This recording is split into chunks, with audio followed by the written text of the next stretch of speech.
शालू और प्रीति एक घर की दो बहुएं थी। बड़ी शालू नौकरी करती तो छोटी प्रीति घर संभालती। दोनों के दो दो बच्चे और सास ससुर। अरे प्रीति बेटा, तेरी बुआ सास कुछ दिनों के लिए रहने आने वाली है। कहाँ इंतजाम करना है रुकने का? अच्छा माँ, कब आ रही है वो? मैं बच्चों के कमरे में इंतजाम कर दूंगी। तभी बुआ सास सामान लेकर आ ही जाती है। अरे जीजी, आप तो परसों आने वाली थी। हम अभी आपकी ही बातें कर रहे थे। हाँ हाँ, सुना मैंने। तू बोल रही थी कि मुझे कहाँ एडजस्ट करना है, वैसे ही जैसे तू माँ को एडजस्ट करती थी। बेचारी एडजस्टमेंट में ही चली गई। और ये जो हार तूने पहना है ना, वो मुझे देने वाली थी। तभी बड़ी बहू शालू आ जाती है। नमस्ते बुआ जी। ये हार तो माँ जी को दादी सा ने ये बोलकर अपने अंतिम समय में दे दिया था कि भगवान तेरे जैसी बहू सबको दे। वो बहुत खुश रहती थी माँ जी के पास। बुआ सास बात बदलती हुए कहती है, हाँ हाँ, जा चाय लेकर आ। कोई ये तो नहीं कह रहा कि बुआ जी थक गई होंगी, चाय पी लो। छोटी बहू चाय बनाने के लिए किचन में जाती है, जिसके पीछे बड़ी भी चली जाती है। और मेरी प्यारी बहना, कब आई? नहीं बात करूंगी भैया मैं। अरे बहन, तू नाराज हो जाती है तो मेरा तो दिल ही नहीं लगता कहीं। मैं सबको बोल देता हूँ, जब तक मेरी बहन है सबसे पहले उसकी बात सुनी जाएगी। उसका काम पहले होगा, बाद में किसी का। समझ गए सब? बुआ सास खुश हो जाती है। फिर सभी खाने के टेबल पर आ जाते हैं। छोटी बहू नाश्ता बनाती है और बड़ी सबको खिलाती है। बुआ सब देख रही होती है। नाश्ते के बाद, अच्छा माँ जी, मैं ऑफिस जा रही हूँ, शाम को मिलती हूँ। छोटी बहू किचन में लग जाती है, बच्चों का टिफिन बनाती है, दोपहर को उन्हें पढ़ाती है, सबको खाना बनाकर खिलाती है और फिर शाम को चाय में सास और बुआ सास के पास बैठ जाती है। अरे छोटी बहू, मानना पड़ेगा तुझे, बड़ी ही फुर्ती से घर का सारा काम करती है। अपने बच्चों के साथ साथ बड़ी के बच्चों को भी संभालना आसान नहीं है। शुक्रिया बुआ, लेकिन हर किसी के साथ मिलकर काम का तो पता ही नहीं चलता। सबके साथ? मुझे तो तेरे साथ कोई ना दिखा। सुबह से देख रही हूँ, तू ही चाय बना रही है और वो तेरी बड़ी वाली सबको दिखाने के लिए परोस रही है कि सबको लगे कि उसने बनाया है। अरे रे रे रे, कितना थक जाती है तू। और वो मैडम बनकर निकल जाती है। नहीं नहीं बुआ जी, ऐसा कुछ भी नहीं है। दीदी सुबह से उठकर माँ जी के मंदिर की तैयारी, घर की झाड़ पोछ और किचन में सबको परोसने के साथ बच्चों को तैयार करती है। हाँ, पर तू तो पूरा किचन देखती है ना, वो क्या पागल बना रही है वो तुझे?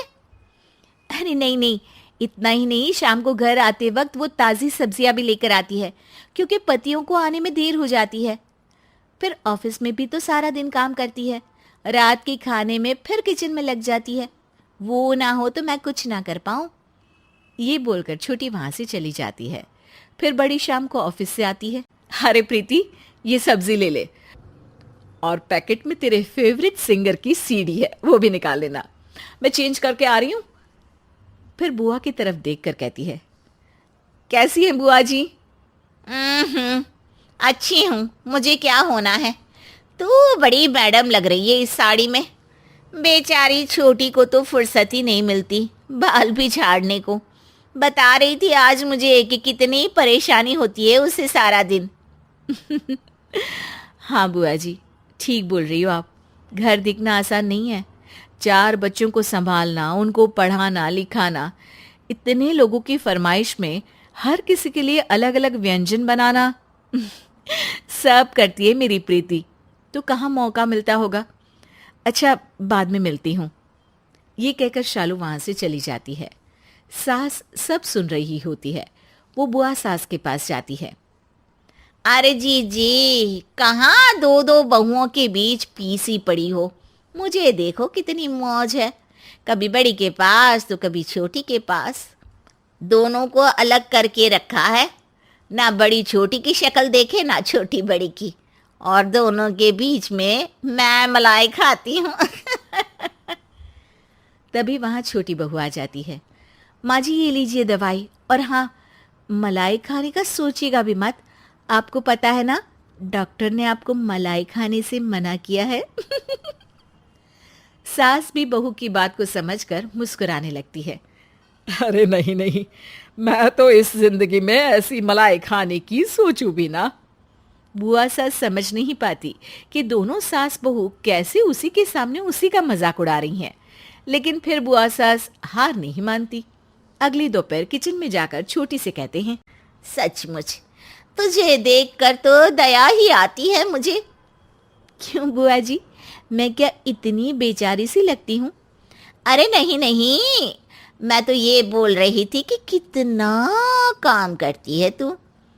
नहीं बुआ जी, दीदी मुझे सुबह ज़बरदस्ती चाय और नाश्ता ना कराए तो मैं तो सारा दिन भूखी रह जाती। वो मेरे बिना नाश्ता नहीं करती, फिर उन्हें ऑफिस को देर ना हो जाए तो मुझे नाश्ता करना ही पड़ता है। वो मेरी जिठानी नहीं बहन जैसी है। बुआ की बात एक बार फिर सास सुन तो लेती है लेकिन कुछ नहीं कहती।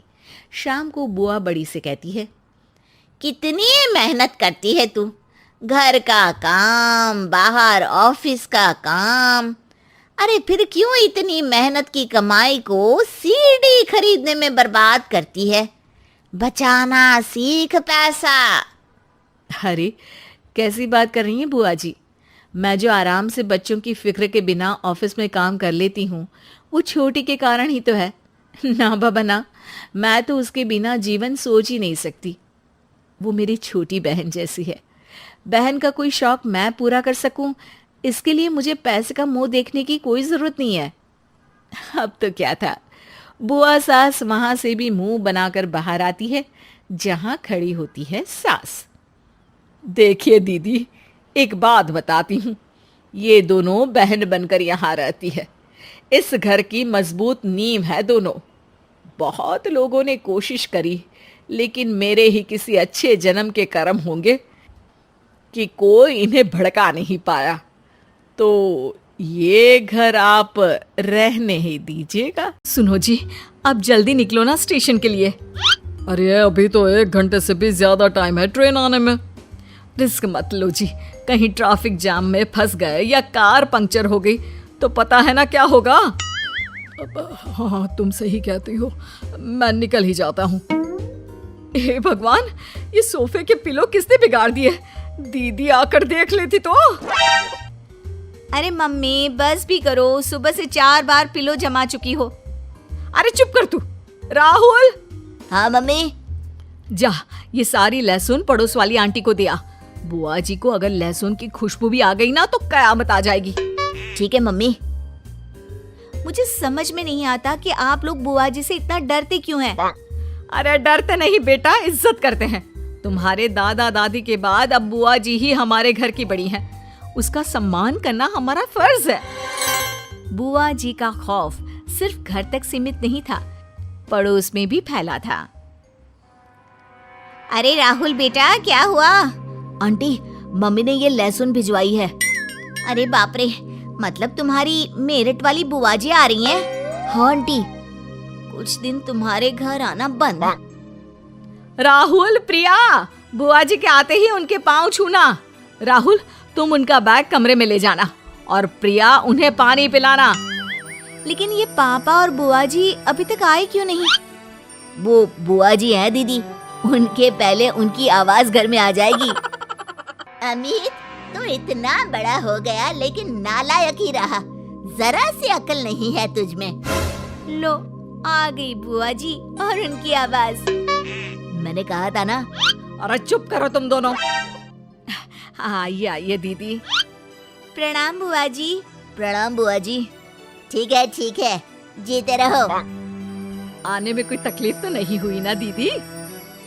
ट्रेन में तो कोई तकलीफ नहीं हुई, लेकिन स्टेशन से घर आने में इस अमित ने बहुत तकलीफ दे दी। अब बस भी करिए ना दीदी, वो रिक्शा वाला रॉन्ग साइड से आया तो मैं क्या करता। अब क्या खड़ा ही रखोगे मुझे?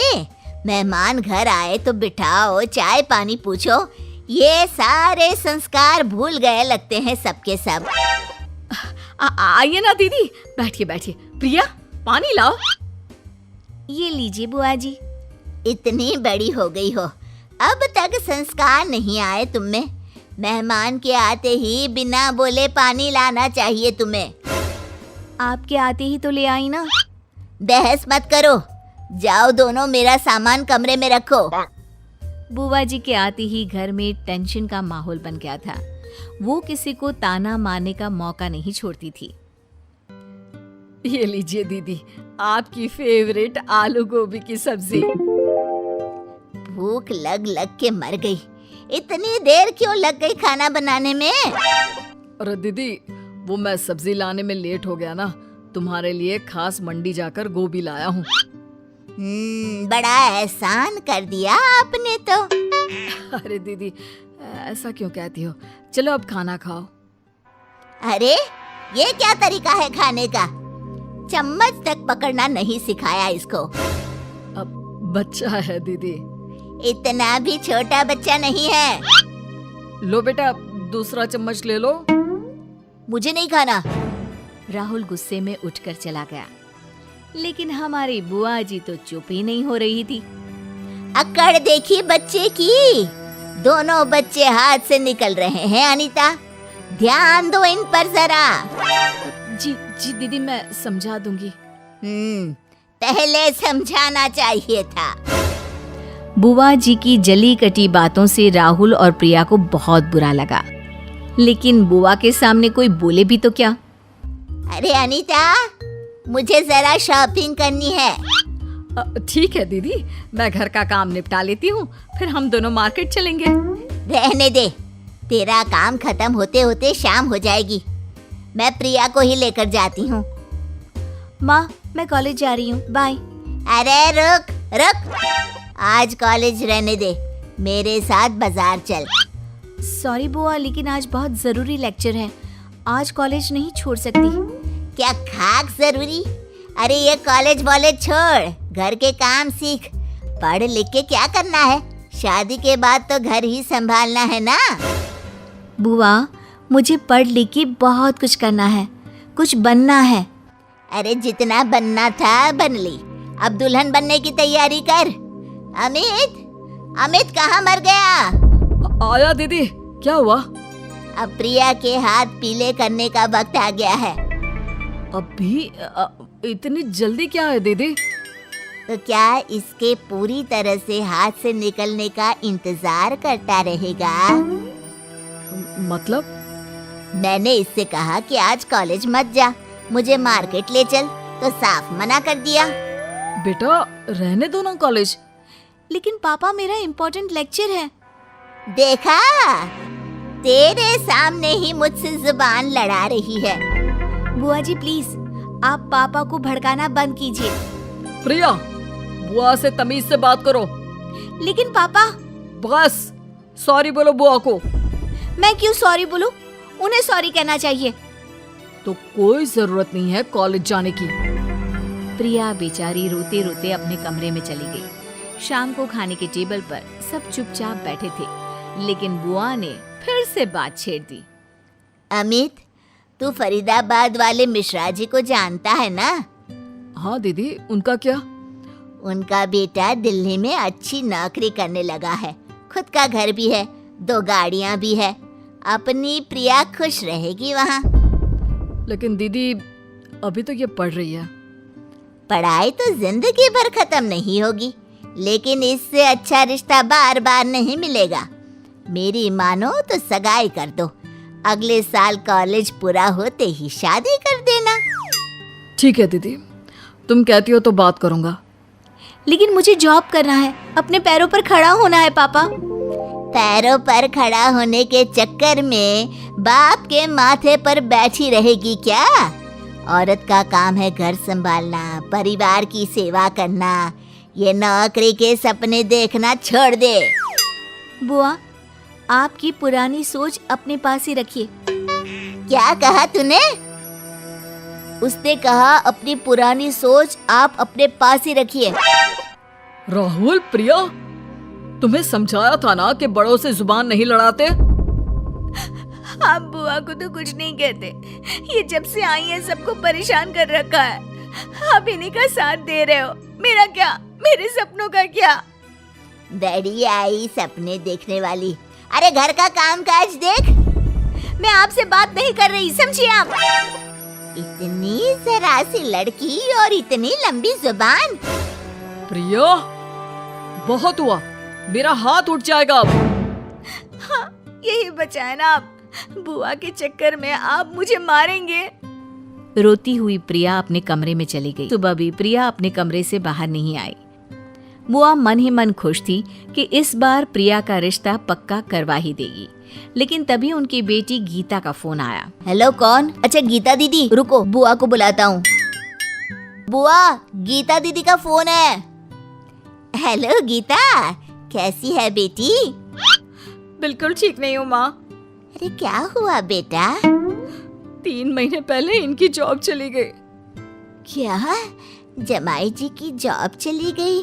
तूने बताया क्यों नहीं? मैंने सोचा जब सब ठीक हो जाएगा तब बता दूंगी, लेकिन हालात तो और बिगड़ते चले गए। किराया नहीं दिया तो मकान मालिक घर खाली करने को बोल रहा है। पिंटू की स्कूल की फीस नहीं भरी तो स्कूल वाले उसे स्कूल से निकाल रहे हैं। अब तो राशन भरने के भी पैसे नहीं है, और ये सब आपकी वजह से। अरे मेरी वजह से कैसे? आपने मुझे पढ़ने क्यों नहीं दिया माँ? अगर मैं भी प्रिया की तरह कॉलेज जाती तो आज नौकरी कर रही होती, कम से कम अपने परिवार को संभाल तो पाती। आज मैं चाह के भी अपने पति और बच्चों के लिए कुछ नहीं कर सकती। मैं अपनी गृहस्थी संभालने में फेल हो गई माँ। बुआ ने बिना कुछ कहे फोन रख दिया और जोर जोर से प्रिया को बुलाने लगी। उनकी आवाज सुनकर पूरा परिवार वहां आ गया। क्या हुआ दीदी? रुको, प्रिया को आने दो। प्रिया, अरे बताओ तो दीदी। 2 मिनट रुक जाओ ना। क्या है? कमरे में क्या कर रही है?